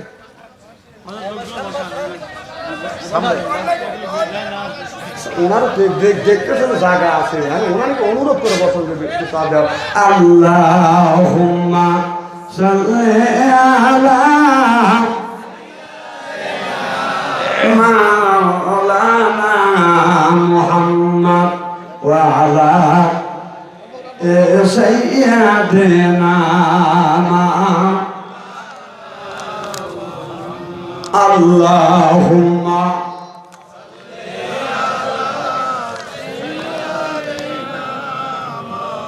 আমি এতগুলি মানুষ দরুদ করবে, গুম করে উঠে। আমি ওয়াজ করিয়ে যাই, আপনাদের বলা লাগবে না। আমার ভাইরা ভালো করে লক্ষ্য করে শুনে, হয়তো তোমার জামানায় একটা মদিনার থেকে বাদান, মক্কার থেকে বাদান মদিনায় যাচ্ছে 350 মাইলের বাদান রাস্তা। তখন উট নিয়ে যাচ্ছে, কি নিয়ে? উটনি নিয়ে যখন যাইতে বাদান মরুভূমির মধ্যে দিয়ে বাদান যাচ্ছে। অর্ধেক রাস্তা অতিক্রম করবার পরে বাদান আপনার ক্লান্ত হয়ে গেছে। যুবকটা আপনার ক্লান্তির দুর্বল জন্য চিন্তা করতেছে, আল্লাহ কোথায় আমি দাঁড়াবো। লক্ষ্য করে দেখে একটা বাদান আপনার ওই খেজুরের গাছ আছে। এই খেজুরের গাছের ওখানে যায় বাদান উঠ থেকে নামিয়া উটনিটাকে দাঁড় করা রাখিয়া এই যুবকটা খেজুরের সাথে এলান দিয়ে বাদান আপনার এরকম করে এলান দিছে। হঠাৎ করে বাদান ক্লান্ত শরীর ক্লান্ত দূর করবার জন্য বাদান চোখে বাদান তন্দা এসে গেছে, ঘুম এসে গেছে। যুবকটা বাদান আপনার ঘুমিয়ে পড়ছে। এখন ঘুম থেকে জেগে দেখে যে উটনি কাছে রাখছে, উটনিটা বাদান নাই, আর উটনিটা হারিয়ে গেছে। যুবকটা মনে মনে চিন্তা করতেছে, আল্লাহ 350 মাইলের রাস্তা আমি অতিক্রম করব। আল্লাহ গো, আমি অর্ধেক রাস্তা অতিক্রম করছি, কিন্তু এই বাগানের কাছে আমি উটনিটাকে রেখে আমি ঘুমিয়ে পড়ছি, আমার উটনিটা হারিয়ে গেছে। আল্লাহ, এই মরুভূমির ভিতরে আমি বাঁচবো না। আমার খাদ্য পানি মিনিটে মিনিটে পানি লাগে, আমার খাদ্য পানি সব উটনির কাছে রয়ে গেছে। যুবকটা বাদান উটনিটাকে খুঁজতে লাগলেন। খুঁজতে যুবকটা যায় দেখে বাদান দক্ষিণ পাশে বাদান একটা খেজুরের বাগান আছে, ছোট ছোট খেজুর গাছ। আপনার ওই খেজুর গাছের বাগানের ভিতরে যা দেখে উটনিটা বাদান পড়ে রয়েছে, উটনিটা মারা গেছে। এখন যা দেখে একজন মুরুব্বি বুড়া মানুষ দাঁড়া আছে। যুবক বলে, চাচা আমার উটনিটাকে কে মারলো? চাচা বলে, আমি মারছি, আমার এই খেজুরের বাগান খাইছে, এই জন্য আমি মারছি, আরো মারবো। মরার উপরে যখন বাড়ি দিছে, যুবকটা রাগ আসতেছে, আমার উটনিটা তো মেরেই ফেলছে, আমি কিভাবে যাব? আবার মরার উপরে বাড়ি দিছে। যুবকটা রাগ হয়ে গেছে, রাগটাকে সেক দিতে পারে না। মরা খেজুর একটা হাতে নিয়ে মারার উদ্দেশ্য না, বাদান রাগটা সেক দেওয়ার জন্য, রাগটা থামানোর জন্য চাচাকে একটু আঘাত করছে। অমনি চাচা জমিন থেকে বাদান দুনিয়ার থেকে বিদায় হয়ে গেছে, চাচা মারা গেছে। ছেলেটা পরীক্ষা নিরীক্ষা করে দেখে মুরব্বী মানুষ মারা গেছে। যুবকটা চিন্তা করতেছে, আল্লাহ আমি কার বাবাকে হত্যা করলাম, কার স্বামীকে আমি মেরে ফেললাম, আল্লাহর আদালতে আমি আসামি হয়ে যাব। ইচ্ছা করে যুবকটা পালিয়ে গেলেও যেতে পারতো, কিন্তু যুবকটা পালায় না। যুবকটা আখিরাতের চিন্তা করতেছে, মনে চিন্তা করতেছে, এই নিহত ব্যক্তির স্বজনরা যদি আসে তাদের কাছে এই লাশটা বুঝে দিয়া আমি মাপসাপ নিয়ে বিদায় নিয়ে চলে যাব। এই বলে যুবকটা 3 থেকে 4 ঘন্টা বাদান অপেক্ষা করতেছে। এই 4 ঘন্টার ভিতরে 4 থেকে 5 ঘন্টার ভিতরে ইচ্ছা করলে যুবকটা পালিয়ে যেতে পারত। যুবকটার ভিতর ঈমান আছে, যুবকটা বাদান পালায় নাই। পরন্ত বেলা 2টা যুবক বাদান হাই পাই করতে করতে আসতে আসে দেখে বাপের লাশটা বাদান পড়ে আছে। লাশের সামনে একটা যুবক দাঁড়া আছে। এবার দেখে বলে, যুবককে আমার আব্বাকে কে মারলো? যুবক বলল, ভাইজান আমি মারছি, কিন্তু এই কিন্তু বলা শেষ। 2 ভাই 2টা কাঁচা খেজুরের ঢাল নিয়ে এমন পিটাইছে, গার চামড়া গুন্দাতন ফেটে গেছে, রক্ত প্রবাহিত হচ্ছে, গোস্তগুলো বের হয়ে গেছে। এরপরে যুবকটাকে পিটাইয়া হাতে রশি লাগাইয়া পায়ে রশি লাগাইয়া অর্ধ পৃথিবীর প্রেসিডেন্ট ওমরের দরবারে হাজির করলেন আর বললেন, বিচার চাই বাবা, হত্যার বিচার চাই। হযরত ওমরের কাছে যখন বেঁধে নিয়ে গেলেন, হযরত ওমর আমিরুল মুমিনিন খলিফাতুল মুসলিমিন অর্ধ পৃথিবীর প্রেসিডেন্ট বলে, হাতের শেকল তুমি খুলে দাও, আমি নিজ বিচার করব। হযরত ওমর বিচারে বাদান বসে গেলেন। এই যুবকটা বাদান দ্বারা আছে। হযরত ওমর বলে, যুবক রে তুমি সত্য করে বলো, এই 2টা যুবকের বাবাকে তুমি হত্যা করছো কিনা? যুবক বলে, ইয়া আমিরুল মুমিনিন খলিফাতুল মুসলিমিন, আমি এর বাবাকে আমি হত্যা করছি, কিন্তু এর মধ্যে আমার মাঝখানে অনেক কথা আছে, কথাটা শুনতে হবে। হযরত ওমর বলল, যুবক তুমি কি কথা বলবে? যুবক বলে, আমিরুল মুমিনিন খলিফাতুল মুসলিমিন, আমি তো মদিনার মানুষ নয়, আমি মদিনার বাইরের মানুষ, আমি মক্কার মানুষ। আমি মক্কার থেকে মদিনায় যাইতেছিলাম ব্যবসা করবার জন্য। আমিরুল মুমিনিন 350 মাইল রাস্তা, অর্ধেক রাস্তা আমি অতিক্রম করছি। আমি ক্লান্ত হয়ে গেছি। ক্লান্ত দূর করবার জন্য গাছের নিচে যখন আমি বসে পড়ছি, আমিরুল মুমিনিন ঘুম এসে গেছে। ঘুম থেকে দেখে দেখি আমার উটনি নাই, আমার উটনি হারিয়ে গেছে। হুজুর আমি অস্থির হয়ে গেছি, পাগলের মতো হয়ে গেছি। আমি কেমন করে আমি এত রাস্তা অতিক্রম করব? এই যে দুইটা ছেলের বাবা, একটা খেজুরের বাগান আছে, ছোট ছোট বাগান, এই বাগানে যাইয়া আমার উটনি গাছের আগা ডোগা খাইছে। হুজুর তার বাবা আমার উটনিটাকে মেরে ফেলছে। আমি বললাম, মুরব্বি আপনি কেন আমার উটনিটাকে মারলেন? মুরব্বি ব্যক্তি দিয়ে উঠে বলে, আরো মারবো, মরার উপরে বাড়ি। হুজুর আমি আল্লাহি আল্লাহি আল্লাহ আল্লাহি আল্লাহর কসম করে বলতেছি, ইন্নাল্লাহা আলিমুম বিজাতি সুদূর, আল্লাহ অন্তরের খবর জানে, আপনি তো জানেন না। হুজুর আল্লাহর কসম করে বলতেছি, মারার উদ্দেশ্য না, হত্যার উদ্দেশ্য না। হুজুর গো, আমি রাগটা মিটানোর জন্য বাড়ি মারছি। লোকটা মারা যাবে জানি না, লোকটা মারা গেছে। আমি ইচ্ছা করলে পালিয়ে গেলে যাইতে পারতাম, ভাগিয়ে গেলে আমি যাইতে পারতাম। 4 থেকে 5টা ঘন্টা অপেক্ষা করছি। এই নিহত ব্যক্তির স্বজনের হাতে নিহত ব্যক্তিকে বিদায় দিয়া মাপসাপ নিয়ে আমি বিদায় হয় আজও সরল মনে দাঁড়িয়েছিলাম। এরা 2 ভাই আসিয়া হুজুর কোনো কথা শুনলো না। আমার গায়ে এই কাঁচা খেজুরের ডাল দিয়া হুজুর এমন পিটেছে, আমার গায়ের চামড়া ফেটে গেছে, রক্ত প্রবাহিত হয়েছে। হুজুর গো, এরপরে গোস্তগুলি বের হয়ে গেছে। আমিরুল মুমিনিন আপনি নিজ বিচার করে দেন, শরীয়তের বিচার করে দেন। এই বিচার আমি মাথা পেতে নিব। সুবহানাল্লাহ।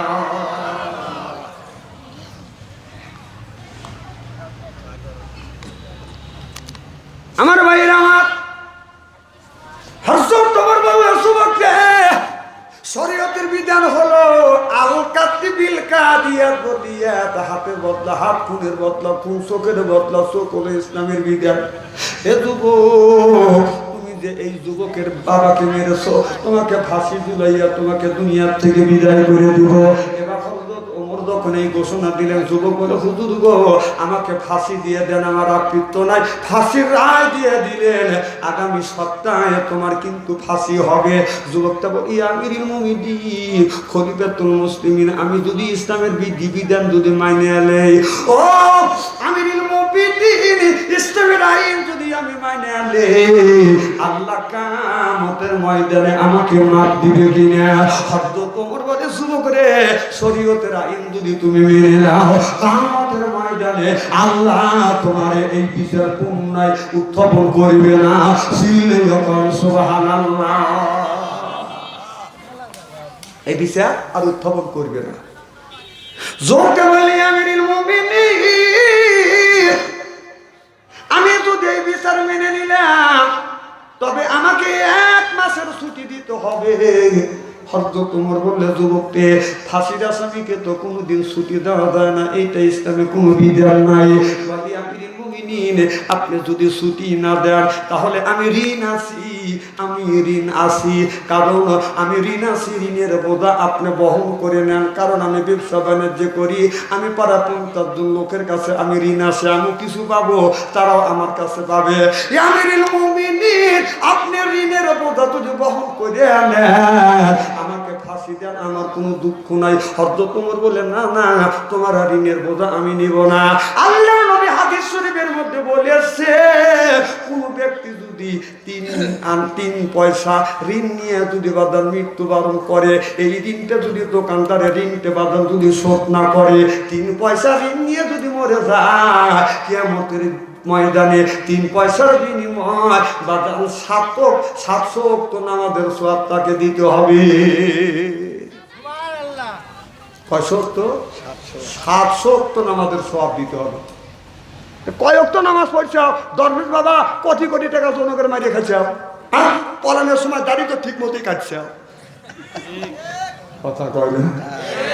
এই যে বাংলাদেশের এত জামাত ইসলামের উপরে এত অত্যাচার জুলুম করা হলো, সিরিন অভিযান করেছে, জামাতের একটা নেতা একটা আলেম দাড়ি কাটে নাই, আর একটু জনগণের ঠেলা দেখার সাথে সাথে দাড়ি কেটে জ্বালিয়ে হাঁটছে। তো থাক হয় না,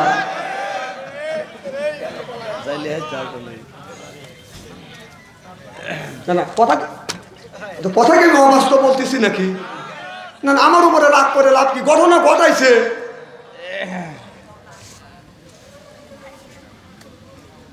খুব খারাপ লাগতেছে। ডিজিটাল যেই ওয়াজ করে যুবকরা বসে, যেই ডিজিটাল ওয়াজ ছাড়ে দেয় তেই যুবকরা উঠে চলে যাবে। কি বেদিত পড়ে গেছি। ওই যে কে জানি মিস কল দিছে রাত 12টার পরে ফিরি, এখন রাত 12টার পরে কথা বলা লাগবে না, সেইগুলি উঠে যাচ্ছে। আমি চিনি না।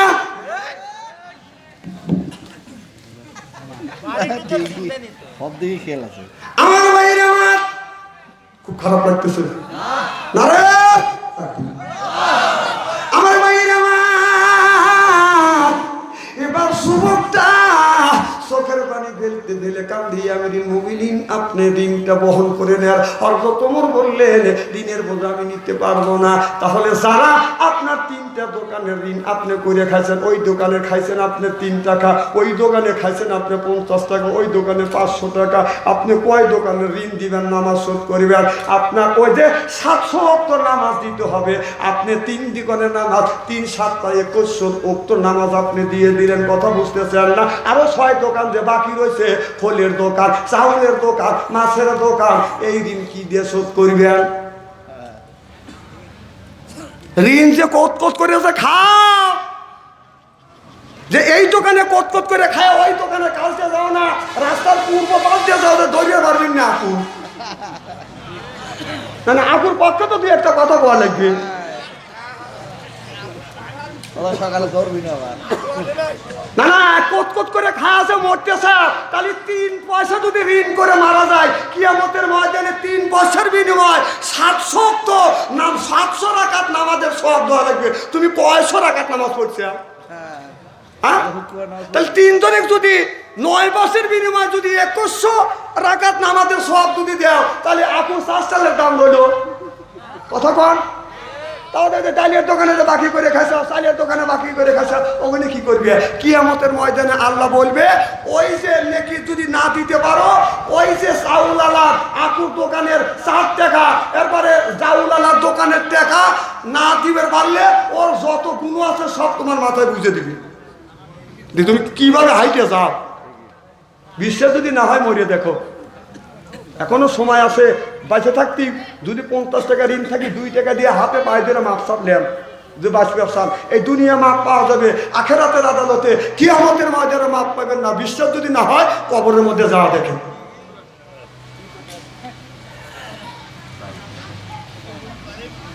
আমার ভাইয়েরা আমার, হাসুর তোমার বললে যুবক রে, আমি তোমাকে মাপ দিতে পারবো না, সুদি দিতে পারবো না, ঋণের বাহার আমি নিতে পারবো না, তবে একটা সুযোগ তোমাকে দিতে পারি। বলে কি সুযোগ? সুযোগ হলো কেউ যদি তোমার জামিনদার জিম্বাদার হয়, তাহলে তোমাকে 1 মাসের ছুটি দিব। এবার নবীর সাহাবীরা শত শত হাজার হাজার সাহাবী বাদন ওই জায়গা দ্বারা আছে। এবার এই যুবকটা ডেকে বলে, ও নবীর সাহাবীরা, আপনারা নবীরে দেখছেন, আমি দেখি না, তবে আপনাদের কাছ থেকে শুনছি, হাদিসে পড়ছি, আলেম ওলামার মুখে শুনছি, আপনাদের মুখে শুনছি। আমার নবী বলেছে, মুসলমান এক মুসলমান অপর মুসলমানের ভাই। এক মুসলমান যদি বিপদে পড়ে, আর এক মুসলমান বিপদের সামনে যা বিপদ থেকে উদ্ধার করে। এইটা যদি রাসূলের সুন্নাত হয়ে থাকে, রাসূলের হাদিসটা যদি হয়ে থাকে, আপনারা যদি একজন জামিনদার জিম্বাদার হন, আল্লাহর কসম করে বলতেছি আমি ফিরে আসবো। কেউ রাজি হয় না। নবীর একটা সাহাবীর নাম হলো আবু তালহা। আবু তালহা চিৎকার দিয়ে বলল, আমি আমার নবীর হাদিস মিথ্যা হতে দিব না, আমি তোমার জামিনদার জিম্বাদার হইলাম। সুবহানাল্লাহ। বলে যুবক রে, আমি তোমার জামিনদার জিম্বাদার হইলাম, তুমি চলে যাও, 1 মাসের ছুটি দেওয়া হইল। হযরত ওমর যায় বলে, ভাই আবু যার, আসার মুবাশশিরা 10 জন সাহাবী বিনা হিসেবে জান্নাতে যাবে, তার মধ্যে তুমি একজন, দুনিয়া থেকে জান্নাতের টিকিট পাচ্ছে, তার মধ্যে তুমি একজন। ও ভাই ভাই এই কাম করো না, এই যুবকটাকে তুমি তো চেনো না, যুবকটা যদি না আসে যুবকের দায়ভার কিন্তু তোমার মাথায় চাপবে। হযরত আবু বকর বলল, ভাই ওমর রে, এই চিন্তা তোমার করা লাগবে না, যুবকটা যদি না আসে হাসির দড়ি হাসতে হাসতে করব, কিন্তু নবীর হাদিস আমি মিথ্যা হতে দিব না। সুবহানাল্লাহ। এরাই হলো নবীর আশিক। আর আমরা নবীর আশিক হইছি এক পীরের মুরিদ হইয়া, মাথায় দাঁত বাবা দিয়া রাস্তায় রাস্তায় যা মানুষের নিন্দা করে, ওই আলেম ভালো না, ওই আলেম ভালো না, এই আলেম, এ বেটা শালা তুই ভালো, তো চিনি না। বাচ্চু আন্টির হক কথা বলি, বাচ্চু আন্টির ভালো না। আরে এটা এক দেশের গুলি আর এক দেশের গুলি, তুমি গাইল মনে করে পারো, ডাহা যা দেহ গা, ডাহা বাপ নামাজ পড়ে নাই দেখে ছেলেরা বলতেছে, ইমাম সাহেব বলতেছে আমি তোমাদের জানাজা নামাজ পড়াবো না তোমার বাপের। তে বললো যে পড়ান লাগবে, পড়াইতে পারি, কাফারা দেওয়া লাগবে, কত টাকা, হিসাব নিকেশ করে দেখে যে 7 লক্ষ টাকা হয়েছে। তখন ছেলে কইতেছে যে ডাইনে মসজিদ বামে মসজিদ, হালার বেটা হালাই নামাজ পড়ে না, আর জরিমানা আমার দেওয়া লাগবে নাকি? ভুল ধরা জাগাবানো হলো, ফস করে এক কথা কইলে তুমি একবার কল, কিন্তু শুরু হালা তো বলে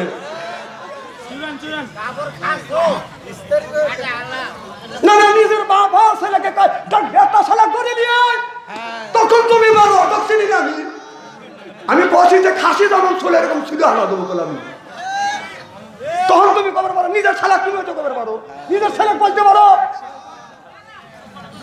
এখন সখী লোকের চোখ বঙ্গ হয়, পাইনে দিয়ে নে নারায়ণ তাকবীর। খুব খারাপ লাগতেছে নাকি? না খারাপ লাগে মনোরোধ করে দিন।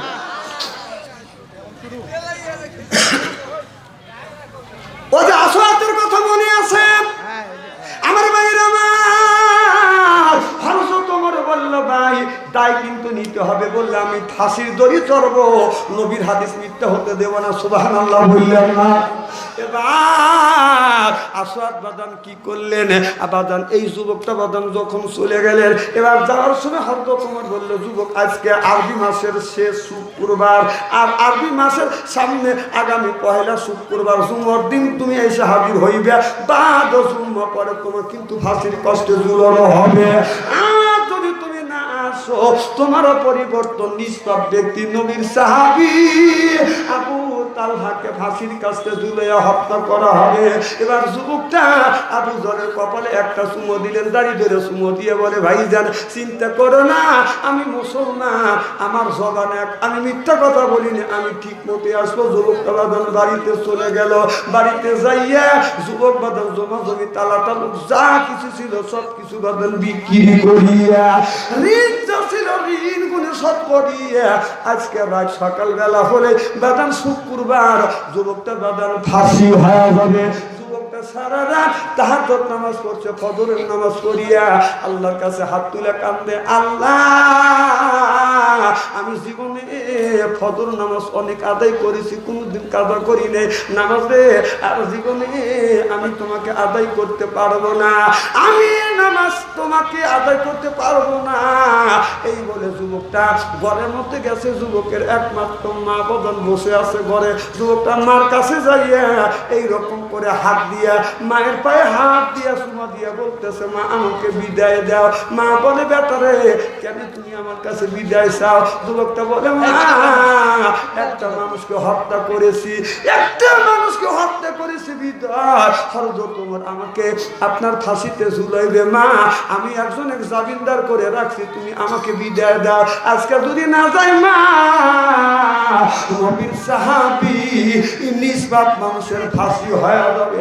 মা জড়ো ধরে বলে, বেটা রে তুমি যখন আমার গর্ভে ছিলে, যখন ছোট্ট ছিলে বেটা, তোমার আব্বা মারা গেছে, অন্য আমি কবুল করি না, শুধু তোমাকে আমি মানুষ করবার জন্য খায়া না খাইয়া আমি তোমাকে মানুষ করছি বেটা, আমি তোমাকে ফাঁসির কাছে উঠতে দেব না। এ বেটা আমাকে হয়তো তোমার কাছে নিয়ে দাও, হয়তো তোমাকে বলবো, হুজুর আমার বেটার পরিবর্তন, আমাকে ফাঁসির কাছে ঝুলো, আমার সন্তানকে ফাঁসির কাছে ঝুলাইও না, চিল্লাইও কর সুবহানাল্লাহ। মা কি নিয়ামত, যার মা নাই সেই জানে। এমন নিয়ামত আল্লাহ বলেন অপদার পোকা, হে বান্দা আমার দাসত্ব করো, আল্লাহ তাবুদ আমার গোলামি করো, ইলাইয়াহু আমার বন্দেগী করো, অবিল ওয়ালিদাইনি ইহসানা।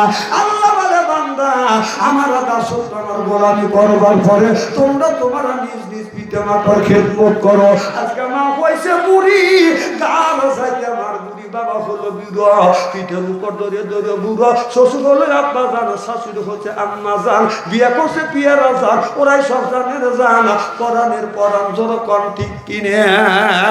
আমার জীবনে আমি এত বড় হয়েছি একমাত্র আমার মা আর আমার বাবার দোয়ায় আর আমার চেষ্টা।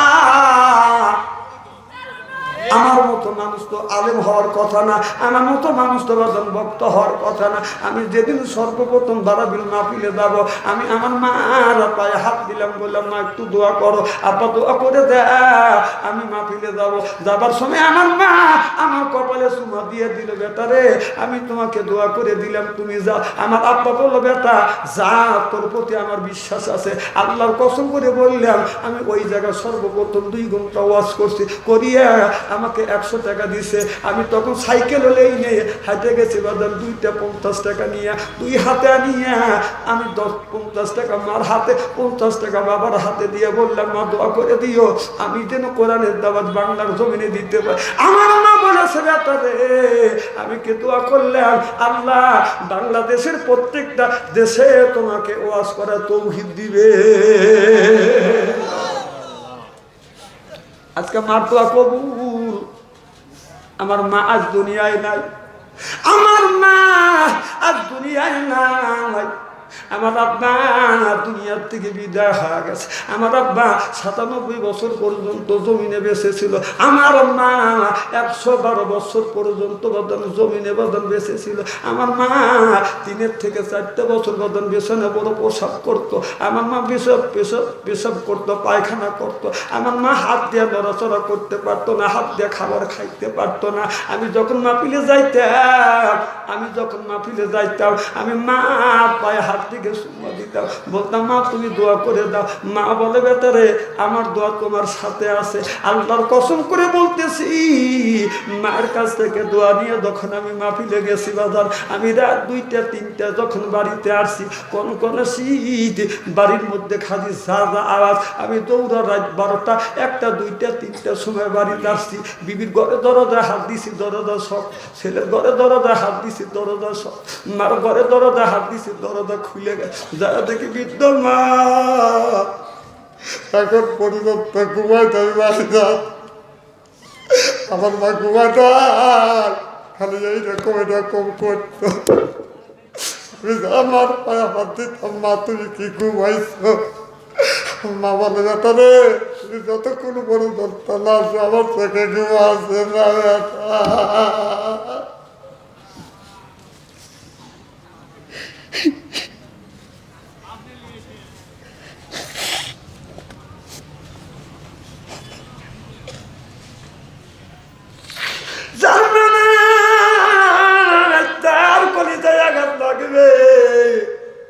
চোখে যদি পানি আসে ওই মানুষ তার চোখে পানি আসবে।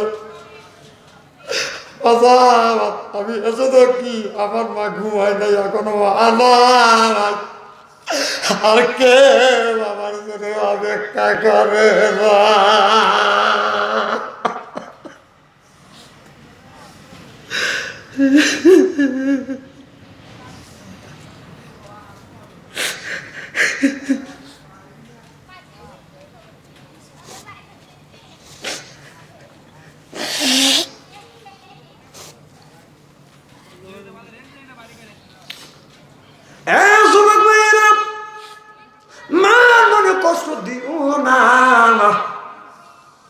বাবা যদি দোয়া করে বাদাম 3টা জিনিস পুরস্কার দেয় আমার আল্লাহ বলেছে মা বাবার কি খেদমত করলে আল্লাহ বলেন 1 নাম্বার তোমার ইজ্জত বাড়িয়ে দিব, 2 নাম্বার আল্লাহ হায়াত বাড়িয়ে দিবে, 3 নাম্বার অর্থ সম্পদ বৃদ্ধি করে দিবে। আল্লাহর কসম করে বলতেছি ভাই যা আমি রাস্তা দিয়ে যাই আর আমারে বলে খালি জালসা নাও বাদাম রে, এমন কোন দিন নাই দিনের মধ্যে 50টা 100 জালসা আমি ফেরত দেই না।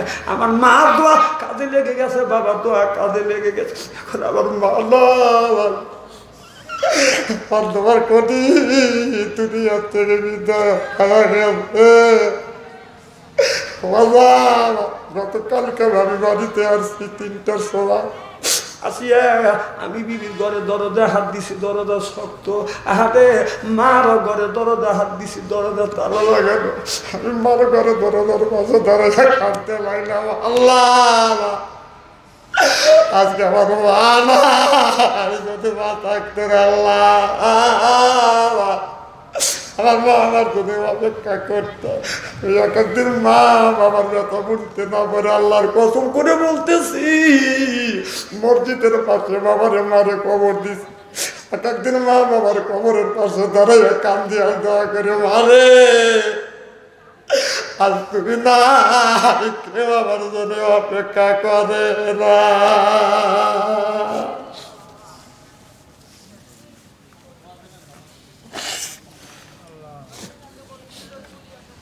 যুবক মায়ের মনে কষ্ট দিও না, বাবার মনে কষ্ট দিও না। আর যদি তুমি কোনোদিন বিপদে পড়ো রে যুবক, যত বিপদে পড়ো না কেন কোন মানুষের কাছে তুমি বিচার চাও না, মানুষের কাছে প্রতিবাদ করো না, আল্লাহর কাছে সুবর্তন করে দিও। তাওয়াক্কালতু আলাল্লাহ, আল্লাহর উপরে যদি ন্যস্ত করা যায় নিচে কুদরতে আল্লাহ তোমাকে হেফাজত করিবে। চিল্লে যখন সুবহানাল্লাহ আল্লাহুম্মা সাল্লি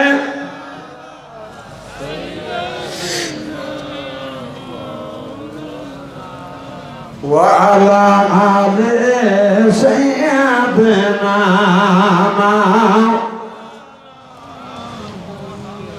لا إله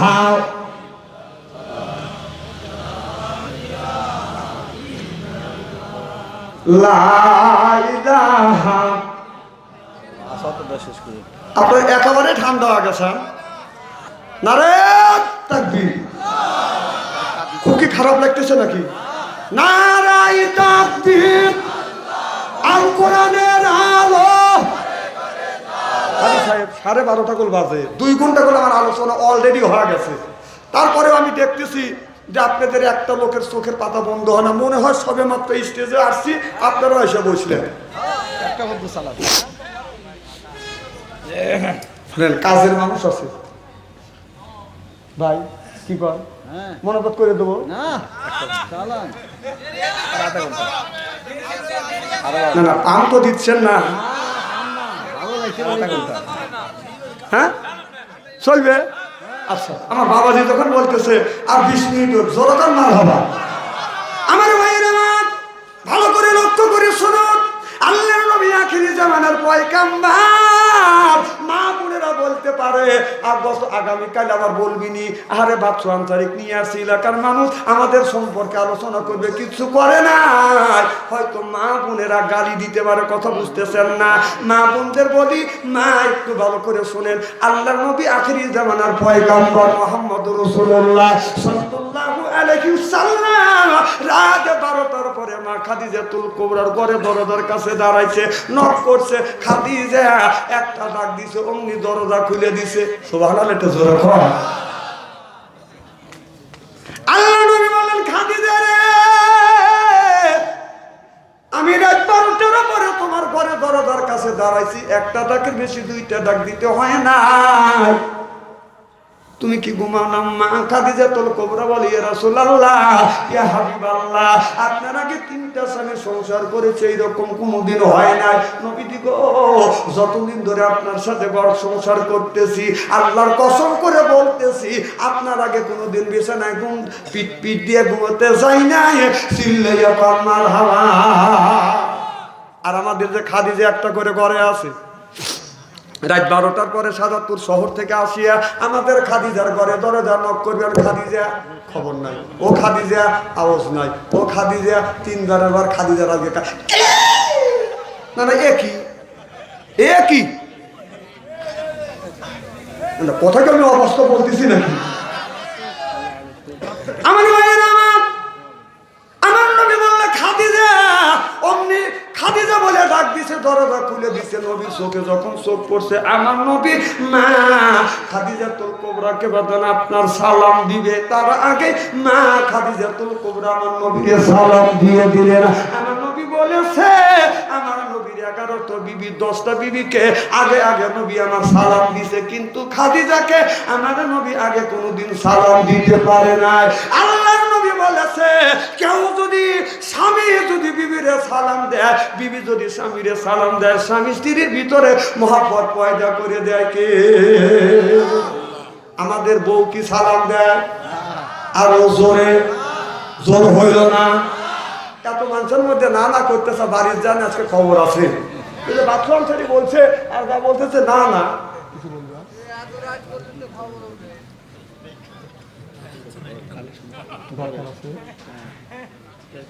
আচ্ছা ঠিক আছে, মারহাবা। আজকে আচ্ছা বৌমান সালাম দিল না, আমরা কি বিবিদের সালাম দিই? জোরে কর।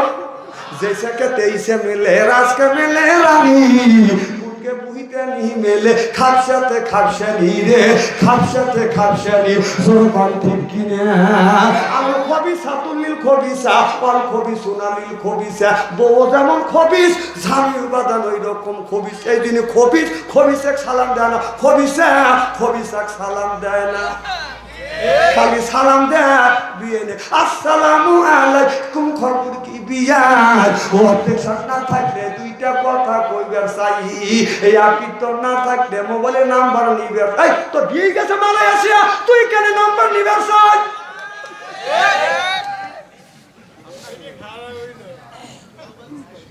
খারাপ কিছু করতেছি নাকি? আমাদের দেশে অনেক ছেলেরা বিবির সুখের জন্য, ছেলে মেয়ের সুখের জন্য বউ বাল বাচ্চা থুইয়া বিদ্যা দেয়া বাদান আপনার কাজ করতেছে, কথা বুঝতেছেন না।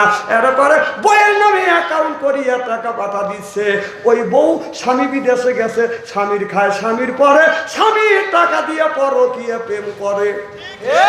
ছেলের মা এই ছেলে রাখিয়া আর একটা যুবকের হাত ধরিয়া চলে যায়, ওই বিয়া টেকে না টেকে না ঠিক কিনে। ও স্বামীর খাও, স্বামীর বড়, স্বামীর পেটে খায়া পরকীয়া প্রেম করো, তেল ধরছে 12 বাজে খাও গা।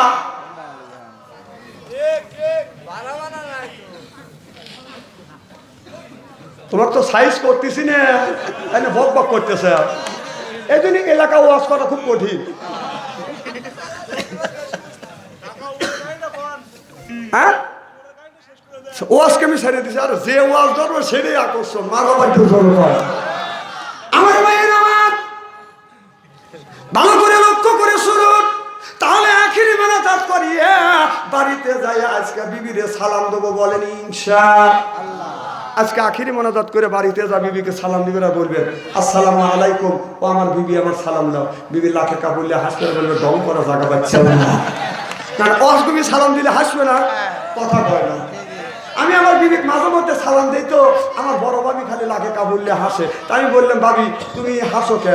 কয়ে তুই যে তোর বউক সালাম দিস তোর শরম টরম করে না। তা আমি বললাম বেবার কাম করি শরম করে না, সালামের আবার কিসে শরম? না না, বউর সাথে কোন কথাটাই হয় না, কতক্ষণ না সব কাম হয়, সব কথা চলে, আর সালাম চলে না। তোমার লজ্জা করে নাকি? না, এখন তো তুমি ঠিক করবে।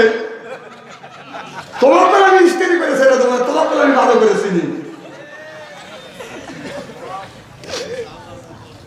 মানুষের মন একবারে সচেতন হয়ে গেছে, চোখে একটুকু ঘুম নাই, মনে হয় সবে মাত্র আমি আসি আল্লাহর কাছে অন্তর থেকে